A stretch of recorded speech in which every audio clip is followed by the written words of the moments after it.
ছেলে হওয়া এত সহজ না, অনেক কিছু ঘুরে আমাদের মাথায়।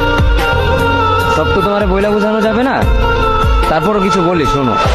আমরা ছেলেরা বউর সামনে মার সাথে ভালো করে কথা বললে মারা চলে থাকা সন্তান, আবার মার সামনে বউর সাথে ভালো করে কথা বললে বউর গোলাম। নিজের ছেলে মেয়েদের যদি মারি আমাদের দয়া মায়া নাই, আর ওই ছেলে মেয়েদের যদি কিছু না বলি আশকারা দিতেছি। নিজের বউরে দিয়া যদি জব করাই সেই ক্ষেত্রে আমি বউর কামাই খাই, আর যদি বউরে দিয়া জব না করাই আমি সন্দেহ করি।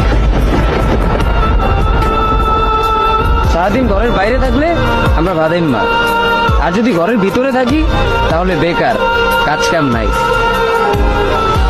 আর এই তোমাদের মেয়েদের গায়ে যদি আমরা ভুলেও টাচ করি না আমরা নির্যাতক, আর যদি তোমরা মেয়েরা আমাদের গায়ে হাত তুলো আমরা কাপুরুষ। আর একটা ছেলে কি বা করে পুরো লাইফে নিজের জন্য? মার ওষুধের থেকে শুরু করে বউ বাচ্চার প্রত্যেকটা শখ পালন করার দায়িত্ব একটা পুরুষের। কিন্তু কি লাভ এত কিছু কইরা?